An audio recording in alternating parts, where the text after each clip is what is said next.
تو آئندہ فوج جو ہے اس کے کور کمانڈرز بھی کوئی اور مقرر کرے گا.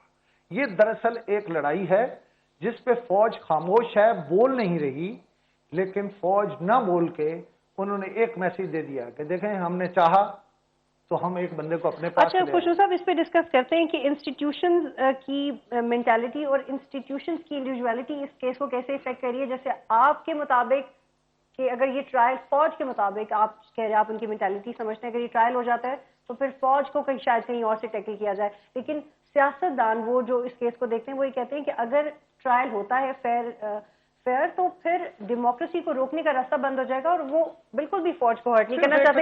یہ ڈسکس کریں گے اجمل وزیر بعد میں. صرف ایک فکر آپ کو دیکھیں, یہ فیئر ٹرائل نہیں ہے. فیئر ٹرائل اس لیے نہیں ہے کہ اس سے پہلے 12 اکتوبر والا اقدام زیادہ بڑا اقدام تھا, کرنا ہے تو وہاں سے کریں, وہاں سے انہیں پار ملی.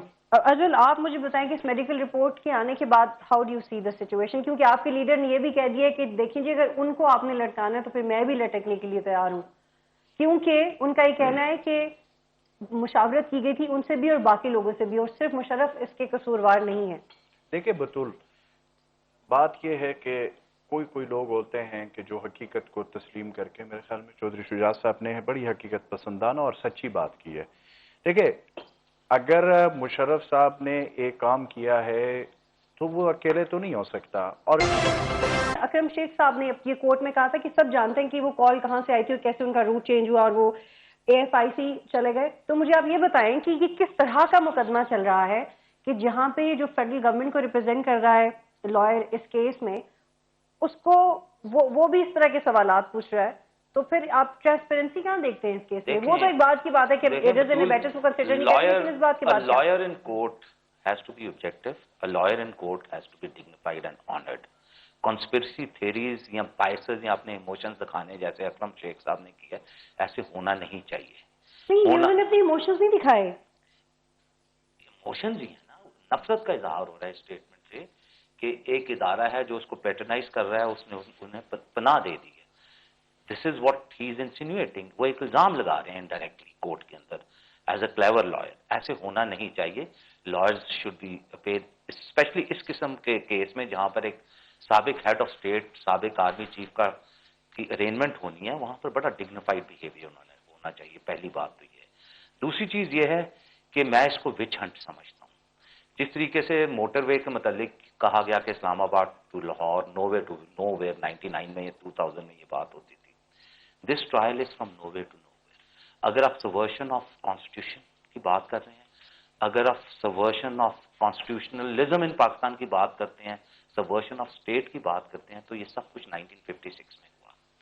آپ کیوں سب کچھ چھوڑ کے نہ سرا پکڑ رہے ہیں نہ اینڈ پکڑ رہے ہیں؟ اچھا مجھے تھوڑا سا گفتگو کے ایک نیا زاویہ دینے دیں, پھر ہم انہی پوائنٹس کو جو بظاہر ڈسکشنیبل ہیں اس پہ آتے ہیں. خوشبو صاحب آپ مجھے بتائیں. مجھے اپنی آرگومنٹ پوری کر لیں. پوائنٹ از مشرف صاحب اور نواز شریف کا جو آپس میں کلیش شروع ہوا, وہ شروع ہوا کارگل سے. ٹھیک, اس کے بعد پھر کو ہوا, جو کچھ کو میں ہوا سب کو پتا. اس کے بعد ان کی ہسٹری ہے کہ وہ چیف ایگزیکٹو بنے, صدر بنے, کانسٹیٹیوشنل امینڈمنٹس آئیں, ان کو کانسٹیٹیوشنل انڈیمنٹی ملی, پھر انہوں نے ایمرجنسی کا انعقاد کیا. اس کے بعد ایک سپریم کورٹ ڈوگر کورٹ تھی, انہوں نے ایمرجنسی کو حق بجانب قرار دیا, ویلیڈیٹ کیا. اس کے بعد اگلی کورٹ آئی, نیا بینچ آیا, انہوں نے کہا انویلڈ کر دیا. اس کے کچھ فیصلے جو ہیں اب بھی ویلڈ ہیں, یہ والا فیصلہ valid. So this is a long legal discussion. جو بات اہم ہے وہ یہ ہے فوجی کے نقطۂ نظر سے کہ ہم نے اپنی فوجی تربیت میں جب قانون پڑھا تو ہمیں یہ بتایا گیا کہ جب ایک فوجی افینس کرتا ہے اور اگر وہ افینس سول افینس کے زمرے میں آتا ہے جس پہ سول کورٹ میں بھی اس پہ کیس چل سکتا ہے اور فوجی کورٹ میں بھی کورٹ مارشل ہو سکتا ہے, تو اس صورت میں سول اور ملٹری اتھارٹیز کی لیگل مشاورت ہوتی ہے, اور اس لیگل مشاورت کے بعد ڈیسائیڈ کیا جاتا ہے کہ کیا اس پہ مقدمہ سول میں چلایا جائے گا یا اس پہ فوج میں چلایا جائے گا. اور اس کے زمرے میں جو سولین اس کے ساتھ بیٹرز آئیں گے وہ فوج کے لا کے تحت فوجی کورٹ میں ٹرائی ہوں گے یا سول کورٹ میں. یہ تو بالکل بھی نہیں ہوا نا, یہ ہوا ہی نہیں ہے. یہ ایک بہت بڑا وائڈ ہے جو اس میں چھوڑ دیا گیا. Secondly, constitution of a new court. Constitution of a new court is the rate of the parliament. ایک پارلیمانی ایکٹ کے ذریعے نئی کورٹس بنتی ہیں. اگر آپ کو یاد ہو, نواز شریف صاحب نے ایک زمانے میں ملٹری کورٹس بنائی تھی MQM کے ساتھ ڈیل کرنے کے لیے کراچی میں، لیکن پاکستان کی اعلیٰ عدلیہ نے ان کو اللیگل قرار دے دیا تھا۔ عدلیہ نئی کورٹس کانسٹیٹیوٹ نہیں کر سکتی۔ Constitution of a new court has to be done through an act of the parliament. This has not been done in this case. اس کے علاوہ میں تو ایک لیگل ایکسپرٹ نہیں ہوں، لیکن بہت زیادہ قانونی زاویے ہیں۔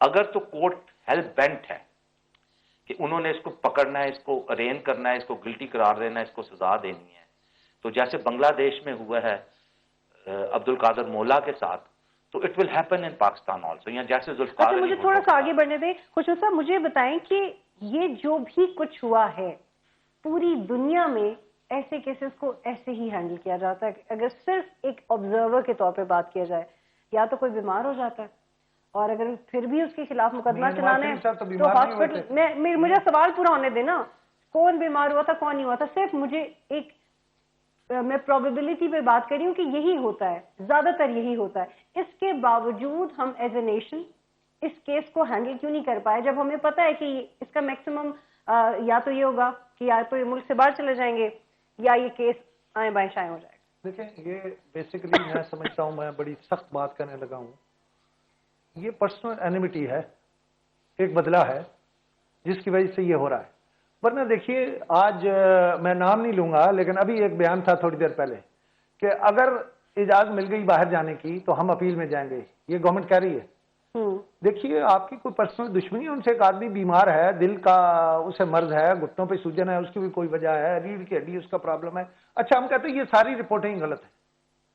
آج خورشید شاہ صاحب نے کہا ہے کہ اندر سے تو میاں نواز شریف صاحب دعا مانگ رہے ہیں کہ اللہ کرے انہیں کوئی لے جائے، اور بیرسٹر سیف نے راستہ بتا دیا ہے عدالت آنے کا۔ انہوں نے کہا ہے کہ عدالت چاہے تو یہ عدالت کا اختیار ہے کہ یہ ایمبولینس پہ آ سکتے ہیں۔ لیکن آج صبح اگر آپ نے واشنگٹن پوسٹ کی خبر پڑھی ہو، اس میں واشنگٹن پوسٹ کہہ رہا ہے کہ آرمی اور امریکہ جنرل مشرف کے حوالے سے 1 پیج پر ہے۔ میں آپ سے بالکل کھل کے ایک بات کہوں، اس ملک میں کوئی مائی کا لال ایسا نہیں، بڑے دعوے ہیں ان کے، سب ہیں، لیکن نہ امریکہ کی کے آگے نہ کر سکتے ہیں، نہ سعودی عرب کے آگے نہ۔ ٹھیک ہے، وہ پیج کیا ہے؟ اس پیج پہ آ جاتے ہیں، what is that page, what is that 1 line? دیکھیے، وہ 1 لائن یہ ہے کہ مشرف کو بس ٹھیک ہے چھوڑ دینا ہے۔ مشرف کے ساتھ جھگڑا اس وقت کیا ہے؟ وہ بات اجمل صاحب کہہ رہے تھے، میں انہیں کو کریڈٹ دوں گا ابھی تھوڑی دیر پہلے پروگرام شروع ہونے سے پہلے، کہ دیکھیے وہ کیا کہتے ہیں۔ وہ کہتے ہیں کہ باہر چلے جائیں میاں نواز شریف، وہ جنرل مشرف صاحب، لیکن وہ لکھ کر دے کر جائیں۔ جنرل مشرف کبھی یہ لکھ کر نہیں دے گا، میں آپ کو بتاؤں۔ اور یہ جب مل رہے تھے نا بم اور انڈے اور دال، تو سمجھنے والے سمجھ رہے تھے کہ کیا ہے، پتہ نہیں انہیں کیوں سمجھ نہیں آ رہی۔ دیکھیے، میں آپ کو بتاؤں، اس حکومت کا بچاؤ اس میں ہے کہ جو سول ملٹری ریلیشن شپ متاثر ہونے والی ہے، یہ اس کو متاثر نہ ہونے دیں۔ ان کے کچھ ایڈوائزر ایسے ہونے چاہیے جو انہیں سمجھائیں کہ یہ وہ بات نہیں ہے جس پہ آپ کو I was about to come to this point، میں یہ جاننا چاہتی ہوں، پہلے اجمل کا کمنٹ ضرور، پھر آپ سے واپس آتی ہوں۔ اجمل، آپ مجھے بتائیں کہ جیسے کہ خوشبو صاحب نے پہلے پوائنٹ ریز کیا کہ پرسنل اینیمیٹی کے طور پہ چونکہ ڈیل کیا جا رہا ہے تو اس لیے اس کا ایز سچ کوئی ریزلٹ نہیں ہے، اور اس کو پتہ ہے کہ کس طرف جا رہا ہے۔ اگر اس کو ایکچولی ایک ٹرائل ہی سمجھا جاتا تو یا اسے 56 سے شروع کر لیا جاتا یا 99 سے شروع کر لیا جاتا، لیکن مقصد ایکچولی یہی ہوتا کہ غلطی کی سزا دی جائے، وہ غلطی جس میں سب شامل ہیں، تو اس کا کیا نتیجہ نکلتا؟ بطول میں خوشنود صاحب نے جو بات کی ہے، دیکھیں انہوں نے جو بات کی ہے، انہوں نے تو آپ کو بالکل باٹم لائن بتا دیا کہ ذاتیات پہ بات چل رہی ہے۔ دیکھیں، اگر نواز شریف صاحب اس وقت گئے تھے تو اگر صرف یہی کچھ کرنا ہے کہ کس طریقے سے وہ جو میرا بدلہ ہے وہ اتر جائے تو یہ غلط بات ہے، ٹھیک ہے۔ اگر یہ نہیں ہے، مثلا یہ اس کے خیال میں نہیں ہے، ٹھیک ہے، اب میں غلط کہہ رہا ہوں، خوشنود صاحب غلط کہہ رہے ہیں، تو مجھے یہ بتا دیں کہ وہ ایڈر، ایبیٹر اور کولیبریٹر آج اس کے کیبنٹ میں بیٹھے ہیں یا نہیں بیٹھے ہیں؟ جو مشرف صاحب کے وقت اس کے منسٹرز تھے، آدھی سے زیادہ 75% مسلم لیگ کا اس وقت اس کے ایم این ایز ہے یا کون ایڈوائزر ہے یا کوئی منسٹر ہے، اس کے پاس بیٹھے ہوئے، یہ سارے لوگ ہیں، وہ سارے ٹھیک ہو گئے، وہ کلیئر ہو گئے۔ اور میں آپ کو بتا دوں کہ وہ لوگ ہیں جو اس وقت ان کے پاس کھانے کا نہیں تھا، آج ارب پتی بن گئے۔ میری بات سنیں کہ اگر یہ فیئرلی چلتا تو نہیں ہے نا، اگر چلتا تو کیا ہوتا؟ دیکھیں، اگر چلتا تو پھر یہ 12 اکتوبر سے چلنا چاہیے تھا، اور 12 اکتوبر سے چل جاتا تو اس کے اوپر کوئی بھی نہ میں کوئی بات کر سکتا، نہ آج خوشنود صاحب کوئی بات کر سکتے، نہ آج کوئی اور بات کر سکتا، لیکن کرنا ہی نہیں ہے، نیت ہی نہیں تھا۔ صرف ایک کام یہ ہے کہ ہم یہ کہتے ہیں کہ اس وقت آپ کا ملک، آپ عوام کے مسئلے تو حل کر نہیں پا رہے۔ واپس آئیں گے تو ڈسکس کریں گے، کیونکہ سعودی وزیر خارجہ نے کہا ہے کہ یہ پاکستان کا انٹرنل میٹر ہے اور میں اس کے بارے میں کمنٹ نہیں کرنا چاہتا۔ بڑی خوشائند بات ہے اگر انہوں نے کہا ہے، لیکن کیا جینوئنلی کہا ہے یا پروگرام میں خوش آمدید ناظرین۔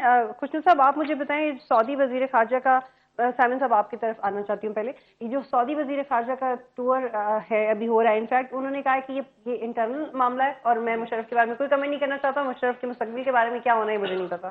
بطول میں ایک چیز ہمیشہ لکھتا ہوں اور کہتا ہوں کہ جو آئس برگ ہوتا ہے نا، وہ 70% پانی کے نیچے ہوتا ہے، 30% کے قریب پانی سے اوپر ہوتا ہے۔ یہ سٹیٹمنٹ جو ہے نا پانی سے اوپر ہے، باقی سب کچھ نیچے ہے۔ پانی کے نیچے والی بات میں آپ سے پوچھتے ہیں، سعودی اس کی پاکستان میں بے انتہا انوالومنٹ ہے in the context of domination of Persian Gulf, their competition with Iran, شیعہ سنی، ان چیزوں میں آپ کو پتہ ہے کس طریقے سے انہوں نے ایجپٹ میں انٹرفیئر کیا، کس طریقے سے انہوں نے سیریا میں انٹرفیئر کیا، سیریا نے اس کو پیری آف کر دیا، کیمیکل ویپن کنونشن سائن کر کے۔ پچھلے 3 دن سے عراق میں جو ہو رہا ہے، یہ سارے جو ہے نا لنکیجز ملتے ہیں۔ ایک خبر یہ بھی تھی کہ they went to the extent of threatening the Russian foreign minister کہ اگر ہمارے ساتھ آپ لائن نہیں ٹو کریں گے تو بڑا کچھ ہے ہم کر سکتے ہیں۔ سو سعودی عربیہ کے بہت چیزوں میں ہاتھ ہیں پاکستان کے اندر، they are very deeply involved into everything, لہٰذا ان کا یہ کہہ دینا کہ انٹرنل معاملہ اٹ از ناٹ سو۔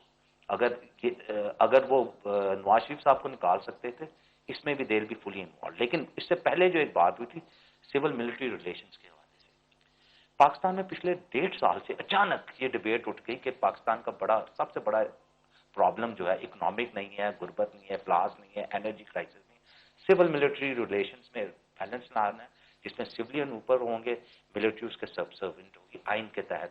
اور ہمارا آئین بھی یہی کہتا ہے، فوج بھی یہی سمجھتی ہے کہ سول لا کے انہیں سب سروینٹ ہونا ہے۔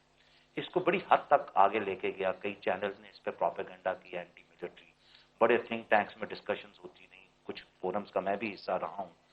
یہ اس کا ایک نیا رخ ہے۔ مشرف کا trial is a very crude attempt at proving the civilian supremacy over military، لیکن اس سے ہوگا یہ کہ مغز کو باغ میں جانے نہ دیجو کہ ناحق خون پروانے کا ہوگا۔ یہ ایک چیز پھیلے گی بڑی تیزی کے ساتھ، and it will eat into this وہ کہتے ہیں نا moth eaten state۔ اچھا ٹھیک ہے، میرے پاس آخری چند منٹ ہے، مجھے ایک اور پوائنٹ ریز کرنا ہے آپ سے، بس مجھے یہ پوچھنا ہے کہ پانی کے نیچے کیا ہے، پانی کے اوپر اسٹوری۔ یہ تو ذرا انگریزی میں بات کی نا، میں نے آج بھی جو کالم لکھا جو صبح چھپنا ہے اس کا عنوان ہے جو نظر آ رہا ہے وہ ہے نہیں۔